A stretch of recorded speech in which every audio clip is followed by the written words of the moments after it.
Hi, I'm Katie Crane, and this is the Pilates Lounge.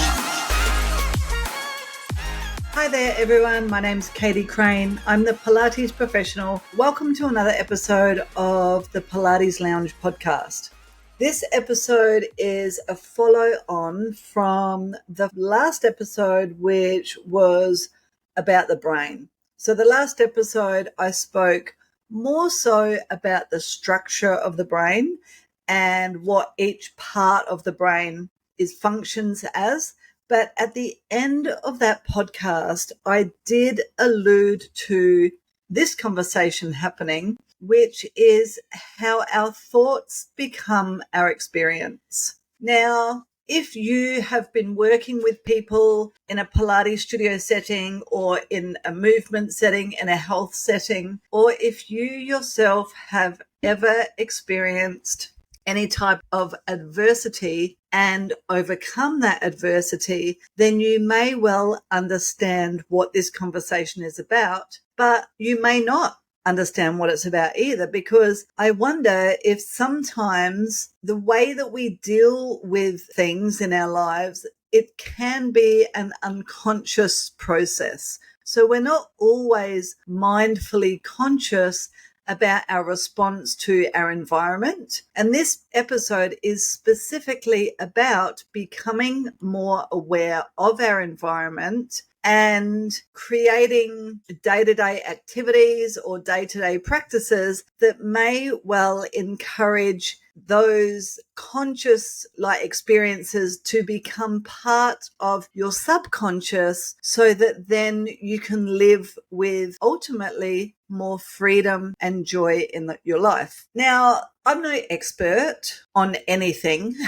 I am but a scholar in many things. When I was growing up, I lived in a world of pain. If I cast my memories back to being a teenager and in my early 20s, I spent a lot of time seeking help and wondering what the heck was going on. I was in so much pain that some days I literally could not even stand up straight. So I would literally roll out of bed and land on all fours because I couldn't stand up. And then it would take me minutes. It felt like hours, but it would have been minutes to start to mobilize my spine a little bit, do some really gentle cat-cows, although that was often very, very painful to do. I haven't even started my day. I've just gotten out of bed. And then I'd finally stand upright, but I would still be looking at my feet because I literally could not stand up straight and look forwards. And then I'd come out into the kitchen, get ready for work, and I would go to work like that. I'd get to work and I'd literally still be looking at my feet, hinging from the hips, bending over. And I managed a swimming pool at the time when I'm thinking about this. And customers would come in and I'd just kind of pretend that I was always picking something up. Always.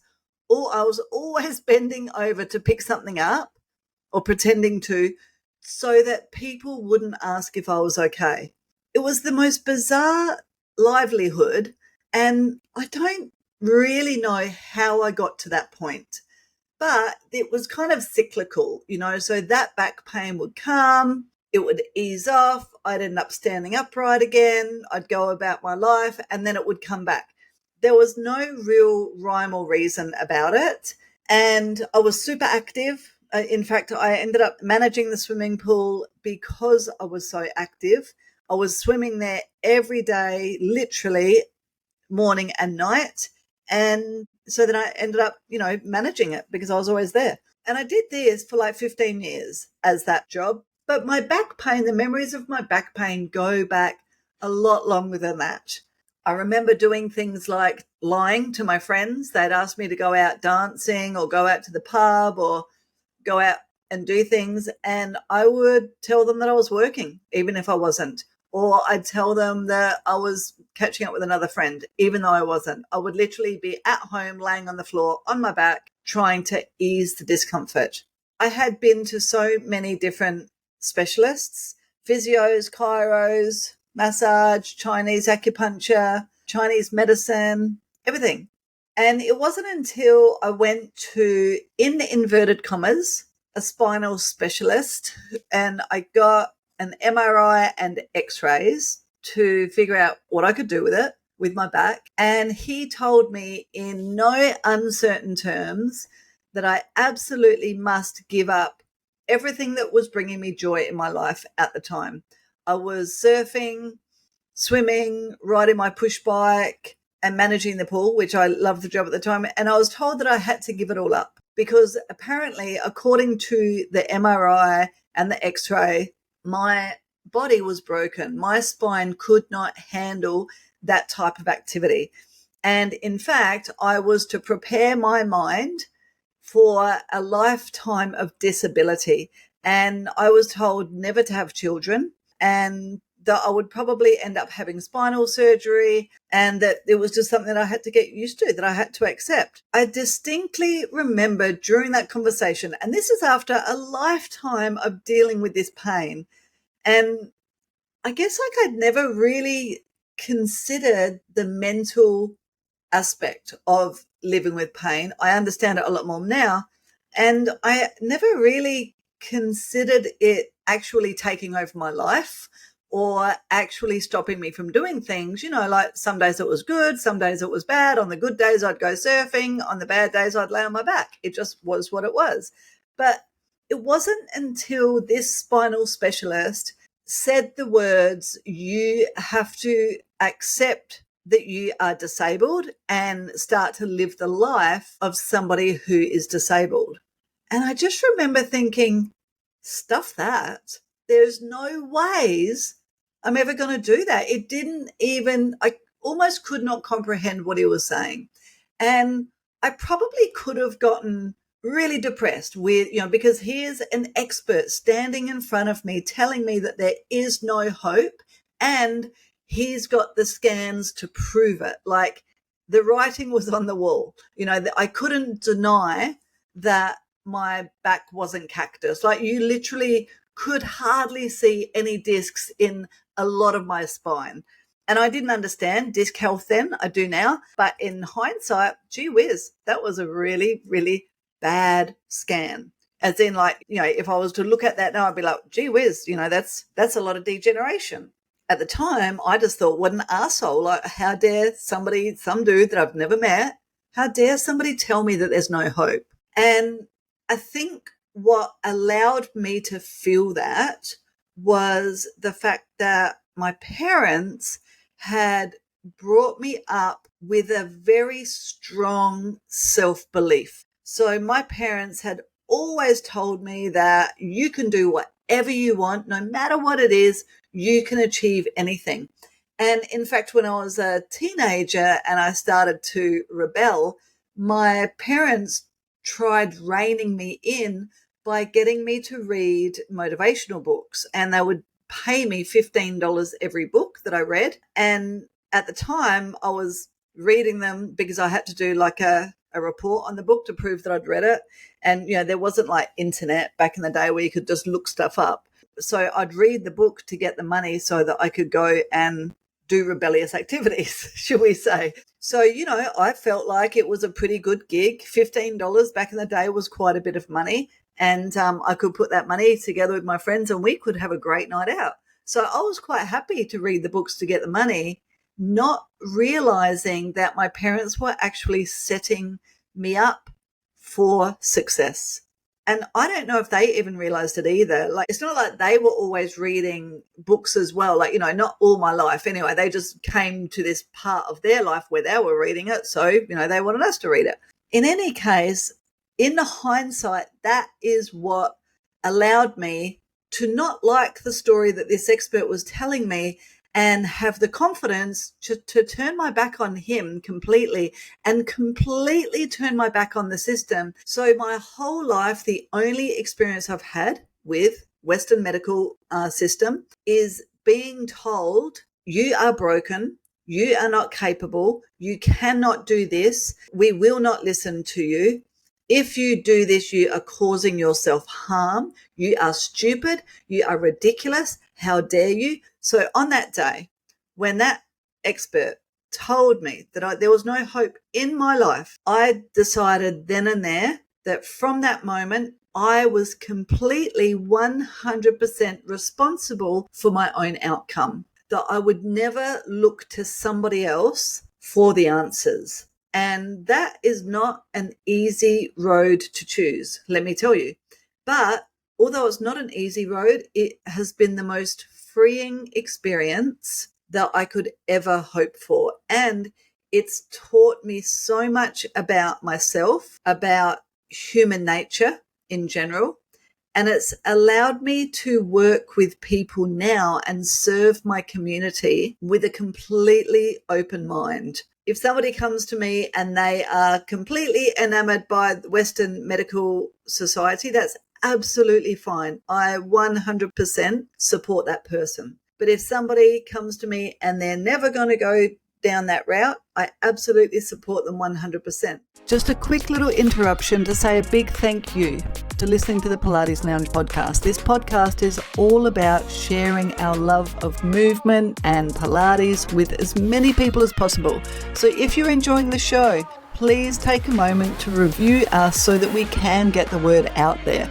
Also, if you haven't joined us on the Pilates Muse newsletter, it's a bi-weekly newsletter that shares a whole load of information with you.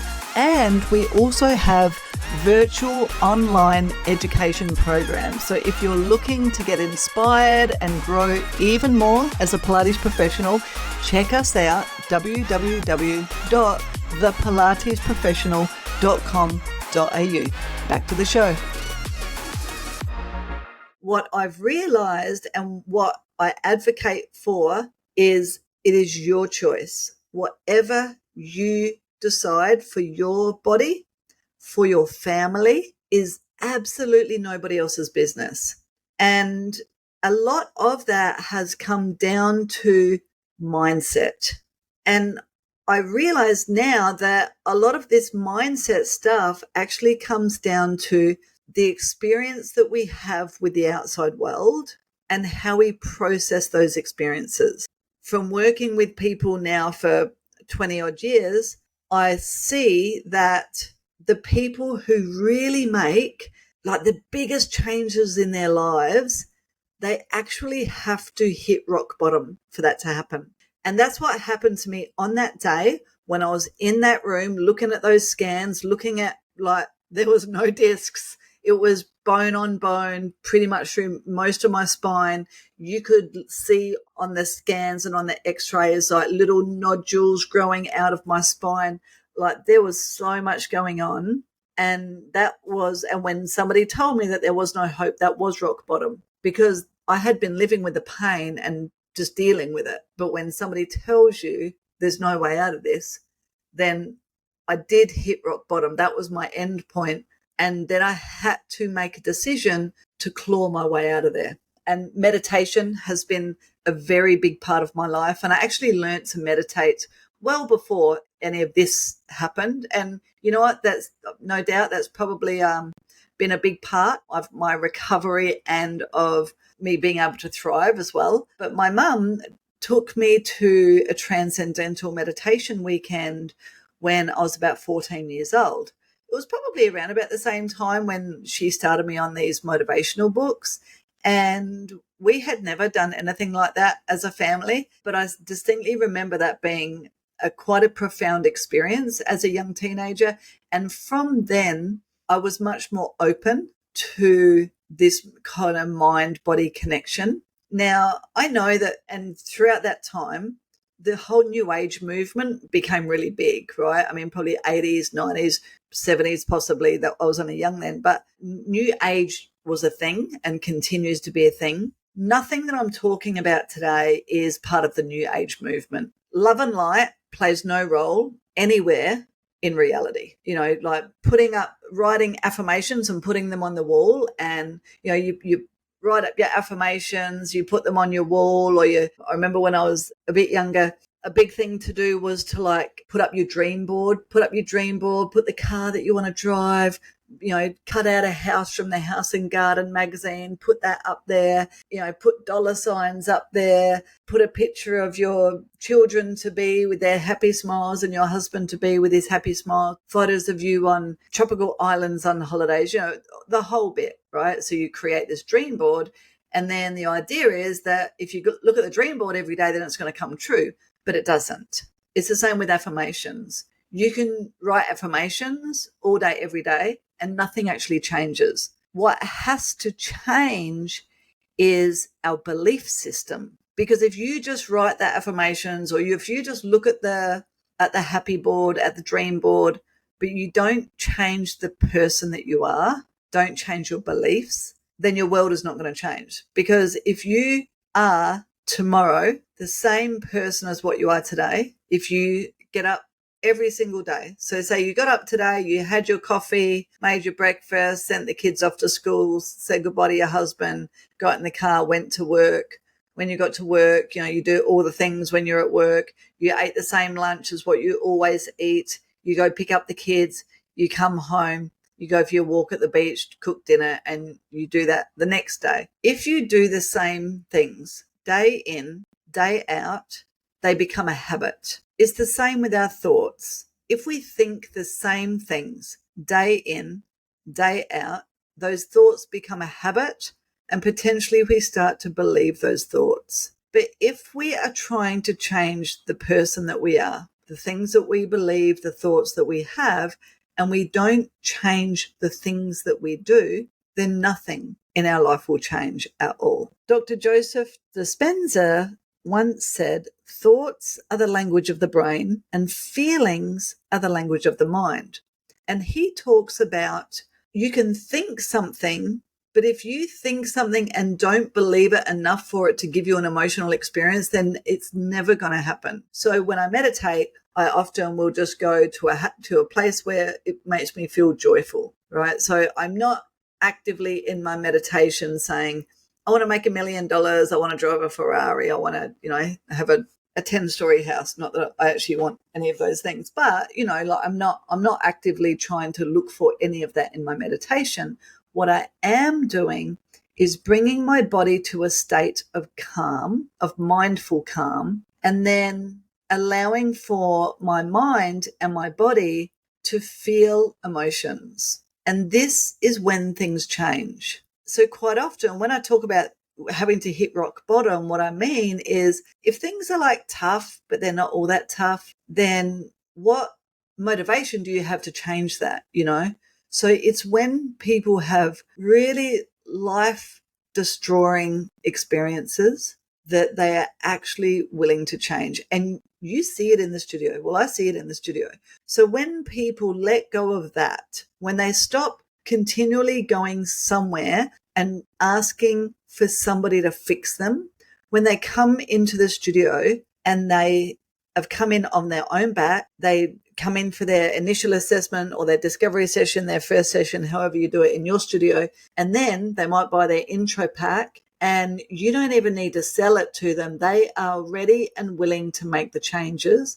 And then once they've done their intro pack or however the setup is, they step into a membership or they buy like a multi-pack, that you can help that person. And it's not necessarily the Pilates that is going to help them. And this is what I was talking about when I spoke about the brain on the last episode, is what Pilates does is it creates a space, or we create a space in the studio to allow somebody to come back into their body, because people who are in pain or people who have had traumatic experience are often not in their body. They're not part of their body. They're not one with their body. They've lost their intuition. They've lost their gut instincts. They often are hyper feeling. So they have hyper awareness of sensation. So they might have pain that doesn't make sense. It's pain that doesn't match with even scans and stuff. And so they've actually lost their brain-body connection.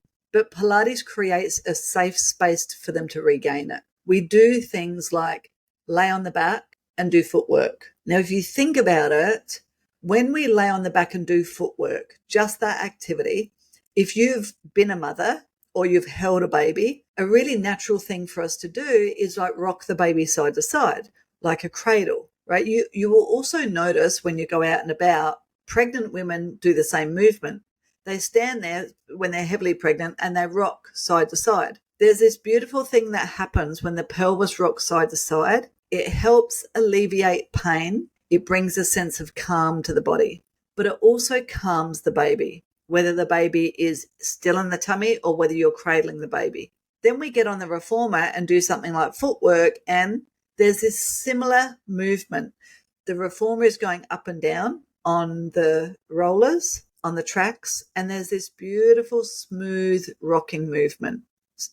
The person is laying on their back with their feet slightly elevated, which in itself helps relieve anxiety and helps calm the system, bring the person into their parasympathetic nervous system, because the adrenals sit on top of the kidneys. And if you were to just pop your hands around your waist, your kidneys are just behind you there in your back and your adrenals sit on top of them. So now you've taken a little bit of load off of the adrenals, off of the kidneys, and you're just allowing for them to float a little bit as you're doing your footwork. A lot of people enjoy that movement, and it does help them settle into their body. In Pilates, we do things like breath. You will see when somebody comes into the studio and they're super wound up, and I will often start just by inviting people to take 3 or 4 deep breaths. Don't do anything else. Just in your own time, 3 or 4 deep breaths, deep inhale, fill up your entire body. And when you're ready, deep exhale, expel all of that air. And it's really time for me to observe. I'm not cueing them through this, just inviting them. And I can start to see where in their body they're able to inhale. So are they only inhaling into their chest? Are they inhaling into the back of the neck? Are they inhaling into their entire torso, their belly, and the back of the rib cage? And if they're not able to inhale into their whole body, so I'm looking actually for the chest to rise, the belly to rise, and the back of the ribs to widen into the floor on the inhale. If that's not happening, I might just invite them to allow for it to happen, or I might just invite for them to start to let go of any residual tension or stress, rather than say, why don't you just relax? Because if you're already stressed, there's nothing worse than saying just relax. But, there's an invitation there. Now, over our day, every single day, we have something like 60 to 70,000 thoughts every single day.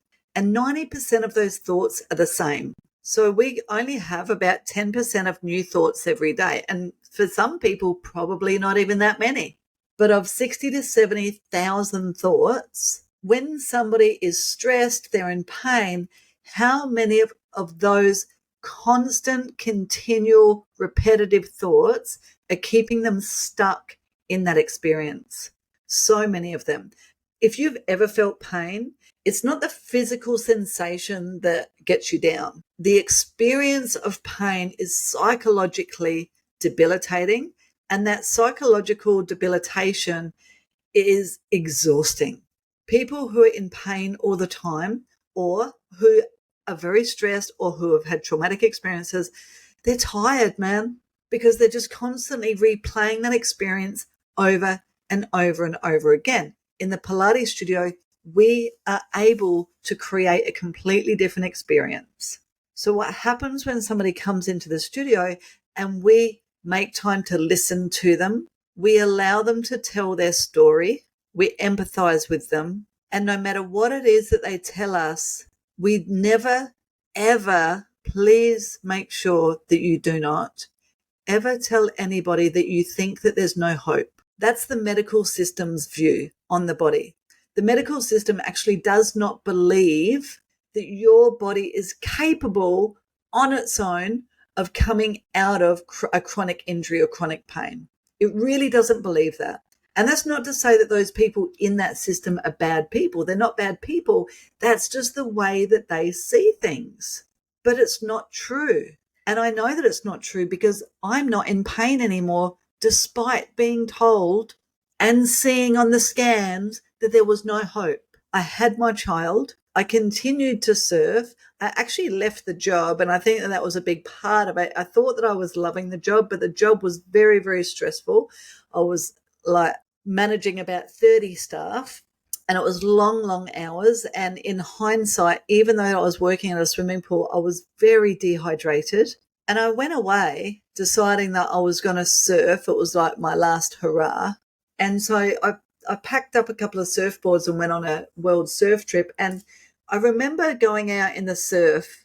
I got down to Mexico and I was with a couple of girlfriends, and I'd go out in the surf and I wouldn't tell anyone, but gee whiz, my back, it just hurt. My back hurt so much. But every day I'd get out there, get up, go out in the surf. And some days I would just sit on my board because I actually did not have the strength to pick myself up on my board and stand up, even though I've been surfing for a couple of years. So, I was capable of it. Like, I had the skills for it, but I didn't have the strength because the pain really was making me so tired. But I rested a lot, and I was having such a fun time with these two other girls. We bought a car in California, and we were told by every American we came across that we were crazy to be three girls driving down to Mexico, that, something horrible was going to happen to us. And off we went. We met the most beautiful people everywhere we went. We went to the most obscure towns, and swam and surfed in beaches that there was nobody else around, because we had a car. So we had, we could go anywhere. And what healed me was just having time out. And I know that a lot of people don't feel like they've got space in their life to have time out. But as I had time out, so it started off that my back, oh my gosh, it would hurt so much when I went out surfing.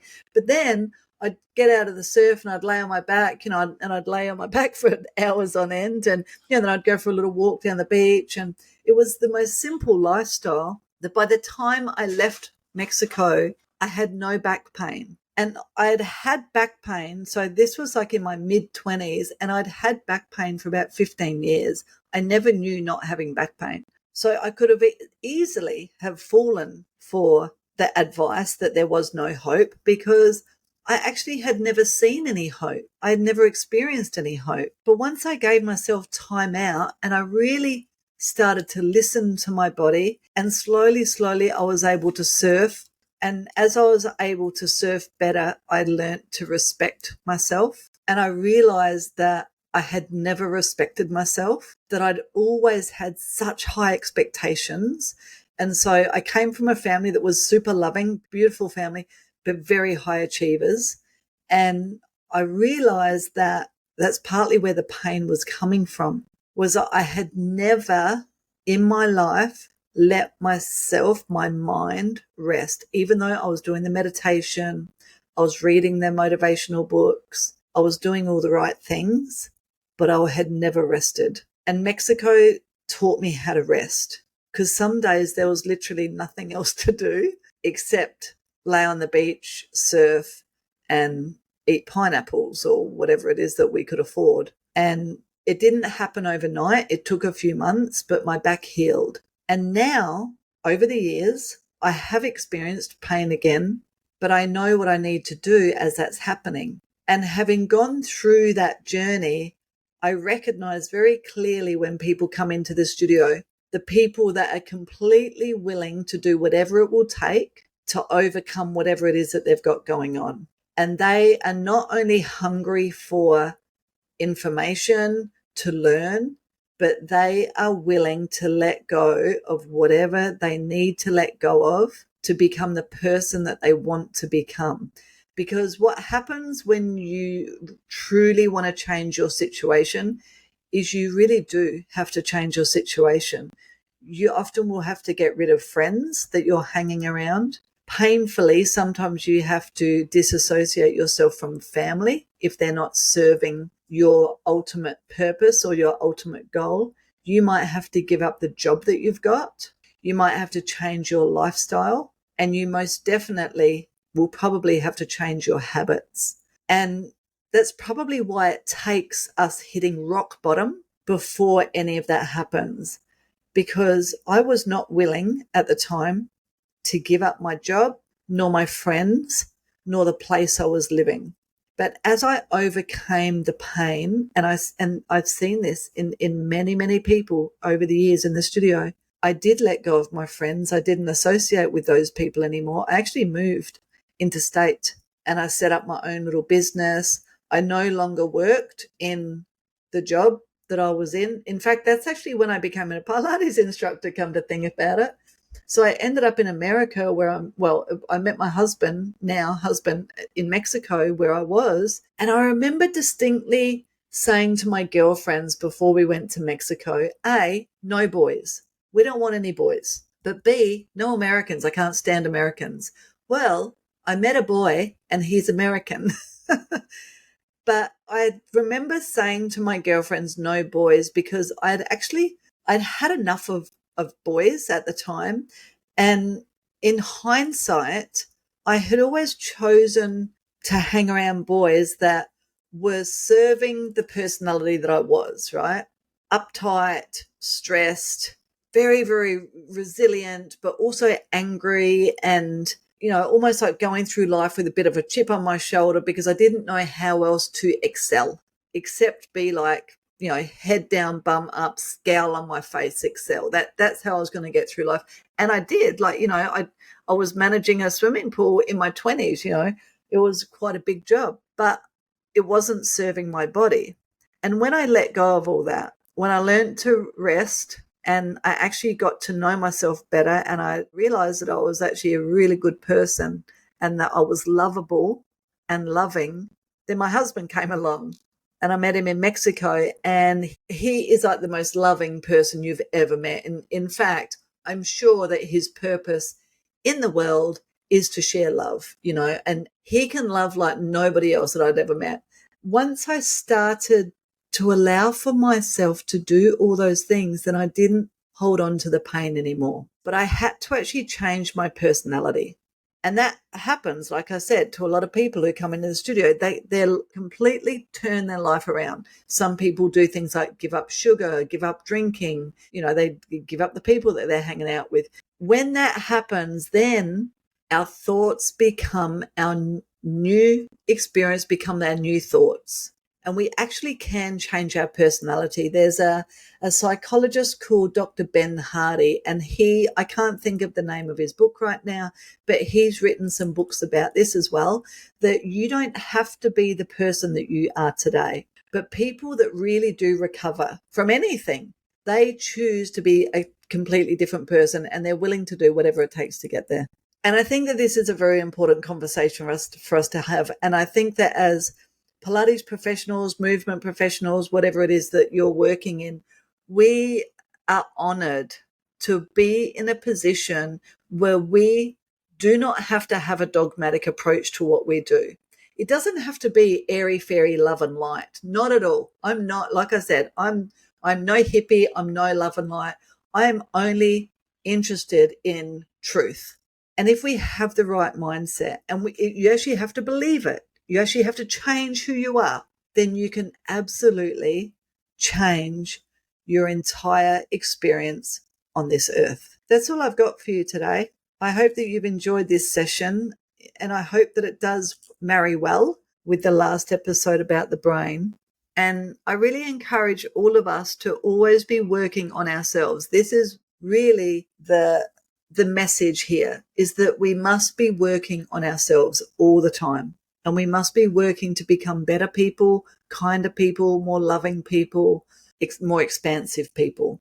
Because I think that only then can we ultimately live in a better world.